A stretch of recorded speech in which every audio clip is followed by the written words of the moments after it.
შემეცნებით საგანმანათლებლო პროექტი რადიო კინო სადდება სტუდია კოცის ბაზაზე. პროექტის ხელმძღვანელი კობა ცხაკაია. პროექტის რედაქტორი ნინო ჩხიკვიშვილი. თბილისი 2025 წელი.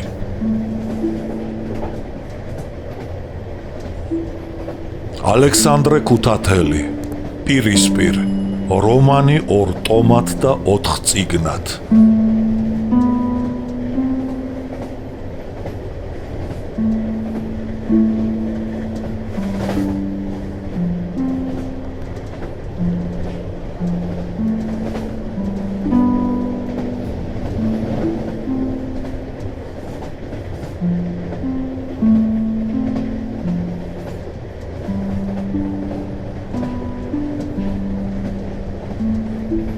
ნაწილი მესამე, ნანგრევი, პირველი.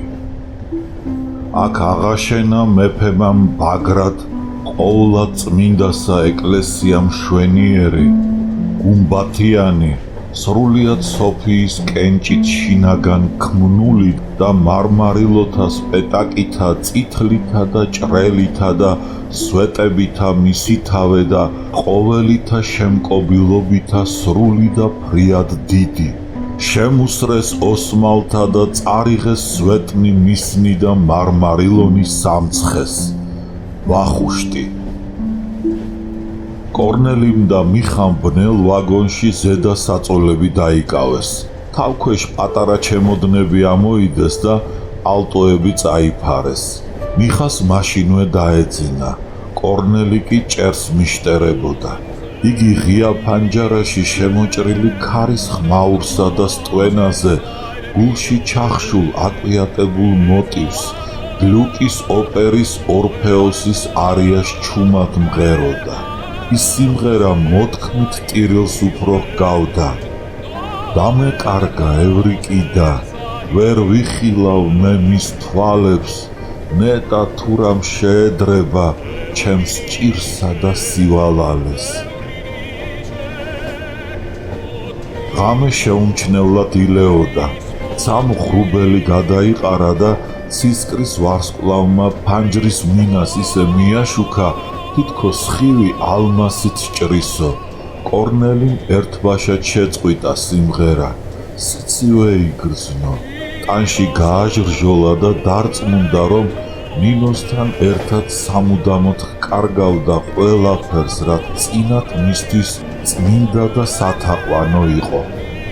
ბოლოს რიონის სადგურიც გამოჩნდა. კორნელი და მიხა ქუთაისისაკენ მიმავალ მატარებელში გადასხდნენ. ჯერ კიდევ ბნელოდა. მხოლოდ მთაზე გადმომდგარ მუხის ტყეში მოახლოებული რიჟრაჟის გამო ვარდისფერი ცა ილანდებოდა. მატარებელი რიონის ველზე გავიდა. მალე კორნელიმ ქუთაისიც დაინახა. თავისი მწვანე ბაღებით, ეზოებითა და შიგ ჩადგმული პატარა კოხტა სახლებით. კორნელი და მიხა ქალაქში გავიდნენ. თეთრი ხიდი გაიარეს და მესხეთის ქუჩაზე სტეფანე მხეიძის ბინას მიადგნენ. ძმა შინარ დაუხდა კორნელის. იგი მეუღლითურთ კარისმერეთში წასულიყო დედასთან, რადგან დილიჟანსი კარისმერეთისაკენ დღის 2 საათამდე არ გადიოდა, კორნელი მიხას სახაშეში შესვლა შესთავაზა. ამდენ ხანს დადუმებულმა, მხრებაჩეჩილმა, თვალებ დასისხლიანებულმა და ხმაჩახლეჩილმა მხატვარმა გაიღიმა. ცხენივით გრძელი კბილები გამოაჩინა და ენა ამოიგდა. ნასვამი ვართ, ხაში მოგვიხდება. სახაშედან გამოსული კორნელი და მიხა ჯაჭვის ხიდზე შეჩერდნენ და თეთრ ლოდებიან კლდეებს შუა რიონის გვიმვითა და ლაღი დინებით მოიხიბლნენ. მერმე სოფლელებისაგან ახლად დაკრეფილი ლეღვი და ყურძენი იყიდეს. შეჭამეს და თეთრი ქვის კიბით აღმართ შეუდგნენ. კიბე ყათარივით ამკობდა მთის კალთას. თაზე რომ ავიდნენ, რიონის გაღმა გამოღმა გაშეშებული, ბაღებში ჩაფლული ქუთაისი გამოჩნდა. რიონის ველსიქეთ ზეკარისა და გურია აჭარის მთებს ნისლი აეყარა. ლურჯი ცის ტატნობზე ძაფრად ახატულ ქედებს ამომავალი მზის სხივები მისდგომოდნენ. კორნელის სუფთა და მსუბუქმა ჰაერმა გამოაფხიზლა და როდესაც ანკარა ცივი წყლის წყარო შესვა, შვება იგრძნო. მერმე ისა და მიხა შარაგზას დაადგნენ. ცაცხვებს ჩაუვარეს და მალე ბაგრატის ციხისა და ტაძრის ნანგრევებიც გამოჩნდა. კორნელი მიხას აუხსნა. აიქ იყო ოდესღაც დიდებული ციხე და ციხიდან რიონზე აგებული ხიდი. აქ იდგა მშვენიერი, დიდოსტატების მიერ ნაშენი და რიონზე გადამდგარი მეფეთა სასახლე. ჭადრებით შემოფარგლული ფართო ასპარეზით. აი ამ ტაძარში ადგამდა კათალიკოსი ქუთათელი გვირგვინს ბაგრატიონთა გვარის მეფეებს. ახლა იმ დიდებული ტაძრისა და ციხისაგან ნანგრევიღა დარჩენილა, ხოლო მეფეთა სასახლისა და პალატების ფუძეც კი წაშლილა და მათ ნაფუძარზე ეპისკოპოსის ეს სახლი და ყაზარმის მსგავსი რუსული სემინარია აუშენებიათ. ხატვარი დუმდა და მისი გამოთაყვანებული გამომეტყველება აშკარად მოწმობდა, რომ იგი თავისი ქვეყნის წარსულს არ იცნობდა. კორნელი და მიხა ბაგრატის ტაძრის გალავანს მიადგნენ. რკინის ჭიშკარი დაკეტილი დაუხვდათ. მალე გალავანში ბერის ტანისამოსში გამოწყობილი მოხუცი დარაჯი გამოჩნდა.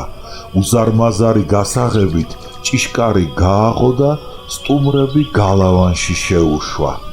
კორნელიმ რამდენიმე ნაბიჯი გადადგა და დიდებული ტაძრის ნანგრევის წინაშე განცვიფრებული შეჩერდა. მას ბავშვობაში და მოწაფეობის დროსაც ჰქონდა ნახული ეს ტაძარი, მაგრამ ახლა სულ სხვაგვარად წარმოუდგა მისი მშვენება. იგი გულმოკლული გასცქეროდა თურქების მიერ შემოსრულ, გადაბუგულ, დანგრეულ, ნაპარტახალ და ჟამთა სიავისაგან განწირული ტაძრის ნანგრევებს. უზარმაზარი ტაძრის ჩამოქცეულ გუმბათსა და მაღალ კედლებზე ლეღვი, ბროწეული თუთა და ბალახ-ბულახი ამოსულიყო. თავახდილი ტაძრის შიგნით ჩუქურთმებიანი, თვალწარმტაცი ლავგარდანები, ლოდები და სვეტის თავები ყრია. ავდარში წვიმა და თქეში ჩამოდის, აქ ქარბუქი და ქარიშხალი დაძრწის და ნადირივით ღმუის. წარუშლელ შთაბეჭდილებას ახდენდა მნახველზე მიწაზე წამოქცეული, ჟამისაგან დახრული, წვიმა ავდარისაგან გამოქარული და მარადიული დუმილით მოცული ვეება სვეტები. ისინი განგმირული ბუმბერაზებივით წვანან მიწაზე, ხოლო წარმტაცი ჩუქურთმებით შემკული და იქვე დაყრილი მათი კოზმიდები და სვეტის თავები ომში დაცემულ გმირთა მუზარადებს მოგაგონებდნენ.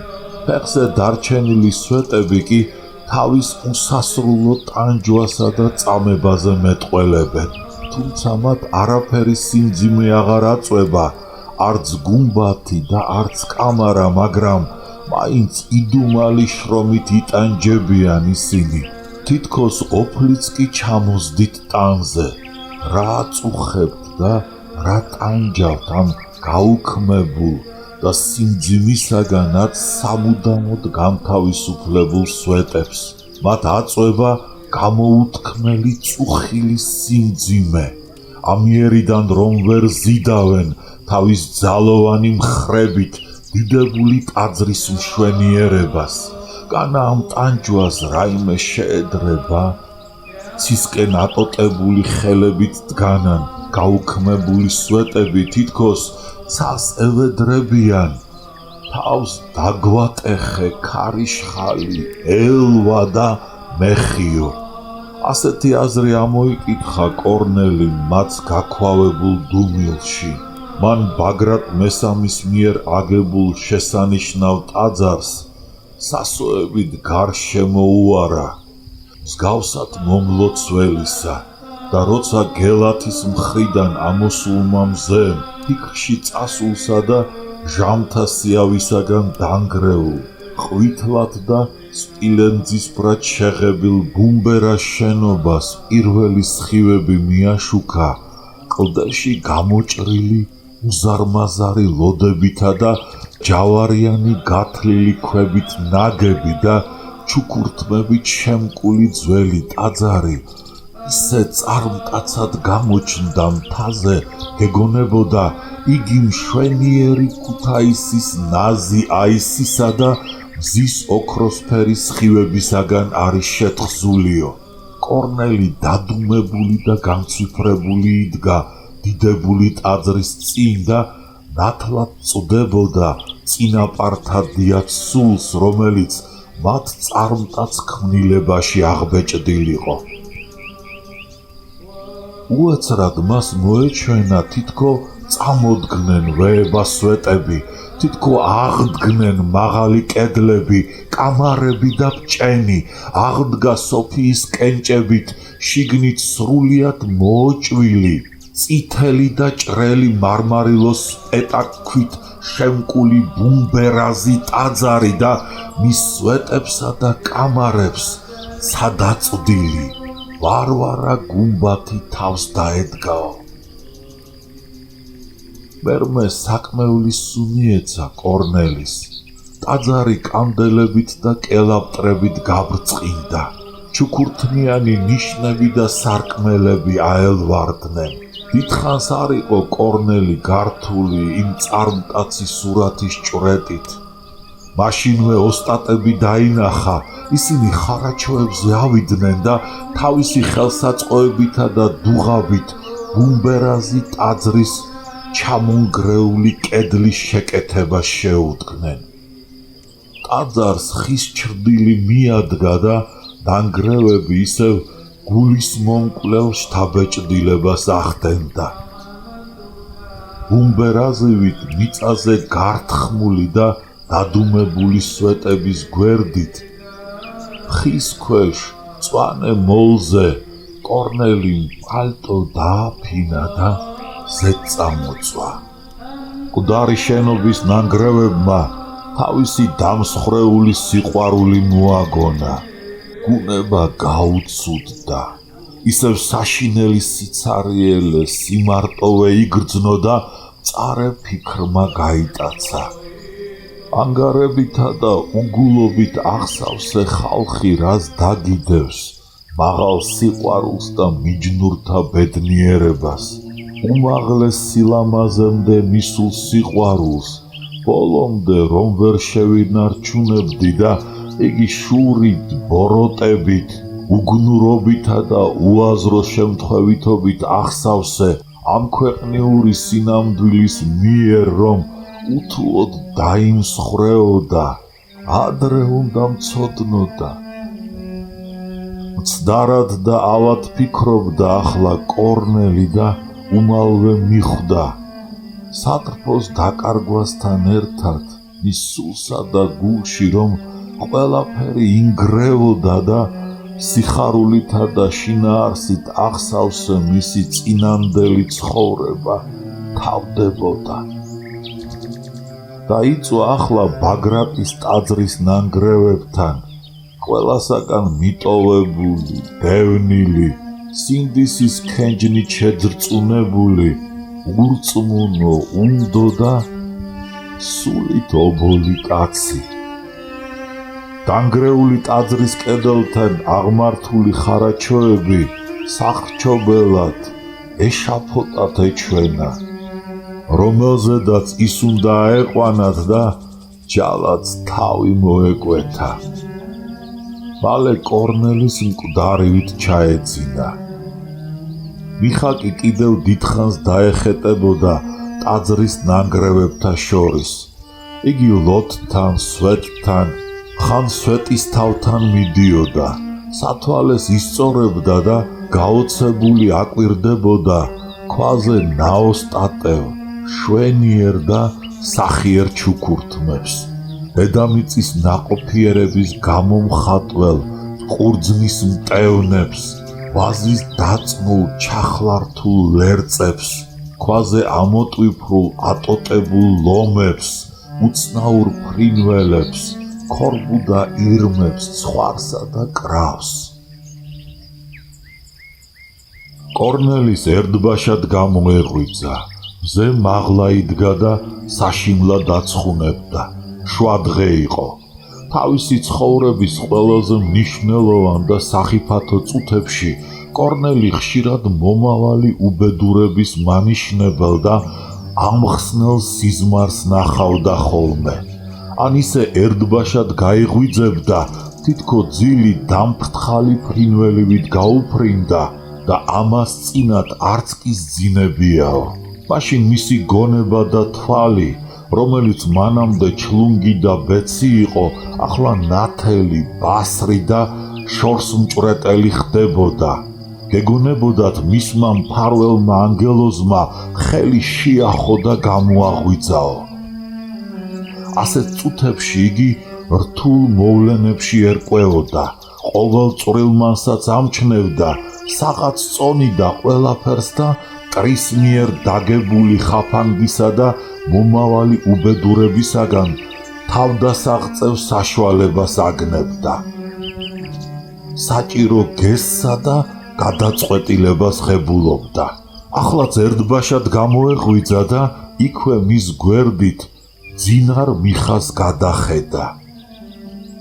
ძილის გუდა მხატვარს ხელები მიცვალებულივით მკერდზე დაეწყო და ხახა დაეღო.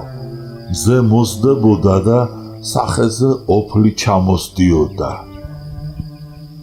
რა ჭირად მინდოდა ნაგვით სავსე ეს ტომარა რომ ავიკიდე და კარის მერეთში მივათრევ, ფიქრობდა კორნელი. ვიცი ეგ არის ჩემი გამცემი და მოღალატე, მეგობრობას კი მეფიცება. თუმცა მიხა რა შვაშია, მე თვითონ ვარ დამნაშავე ნინოს წინაშე. მაშა სადამე ჩემი მარცხი ჩემს გაბზარულ ზნეობაში უნდა ვეძიო. მიხასაც გამოეღვიძა, დაჯდა, თვალები ამოიფშუნიტა და კორნელის გაოცებით მიაშტერდა. იცი მიხა, ნინომ ვარი მითხრა ცოლობაზე, მოულოდნელად უთხრა კორნელი. კარგი ერთი, გააბა მიხამ, მარგარიტა ლექსზე ეჭვიანობს და იმიტომ.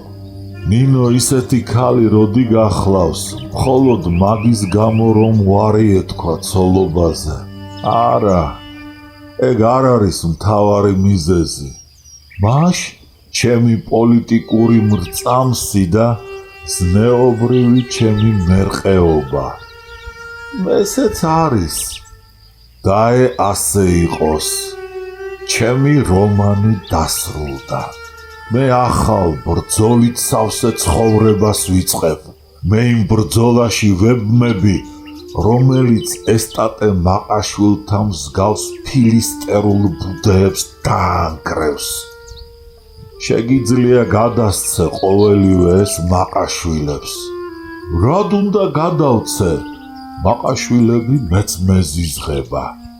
დაიწყო ლუღლუღი მიხამ და ცხვირზე სათვალე წამოიგო.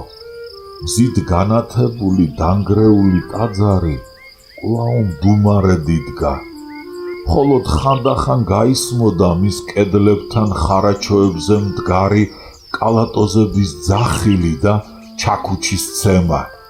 ისინი ჟამისაგან მიყენებულ ნახმრევლის მსგავსად ლოდებს-შუა დარჩენილ ղრიჭოვან ადგილებსა და ბზარებში ალოსავით არჭობდნენ ქვებს. შიგ დუღაბს ასხამდნენ და ტაძრის კედლებს ამთელებდნენ. კორნელიმ საათს დახედა. საგოდებელი ადგილის დარაჯი შავით მოსილი თეთრწვერა ბერი მივიდა მასთან და ქვაზე ჩამოჯდა. გამეიძინე ბატონო? ჰკითხა მოხუცმა კორნელის. კბილად გვეძინა, მიუგო კორნელიმ და დაამტკნარა. სახსრები გამართა და თმა გაისწორა. ასე იცის კარგ ჰაერზე ცის ქვეშ წოლამ, ღიმილით შენიშნა მოხუცმა. კარგად გამოწყობილ, ჩემოდნიან სტუმრებს იგი მოწიწებით მისჩერებოდა და გულში ფიქრობდა. ესენი თბილისიდან ჩამოსული ნასწავლი ხალხი ჩანან. ასე ადრე აქ რომ ამოვიდნენ, იქნება საქართველოს სიძველეთა მუზეუმის მომუშავენი არიან. კორნელიმ თავისი და მიხას ვინაობაში ატყობინა და თან დასძინა. ღმერთმა დიდი დღე მოგცეს, თედორე. ამ დიდებულ ტაძარს ასე თავგამოდებით რომ დარაჯობ. რა დარაჯი ვარ, ბატონო? პურის ფულსაც არ მაძლევენ. რა ვქნა? როგორ გავანებო თავი ამ დიდებულ ტაძარს? ხალხი სუნთლად ააოხრებს. ამ ციხისა და ტაძრის მახლობლად აშენებული სახლების ფუძესა და კედლებს ამ დიდებული ტაძრის ჯავარიანი და ნაჩუქურთმები ქვები აქვთ დატანებული. აქედან გაიტაცა ხალხმა. კორნელის ტანში გააჟრჟოლა და შენიშნა. ჩვენ თვითონ ვღალატობთ, ვძარცვავთ, ვაპარტახებთ სამშობლოს და მტერი რა სიკეთეს დააყრის. აგაშენა ღმერთმა, დიდ საქმეს ასე უანგაროთ რომ ემსახურები. მეც ვიცი დიდ საქმეს რომ ემსახურები, მაგრამ ხომ მოგახსენეთ, ჯამა გირს არ მაძლევენ.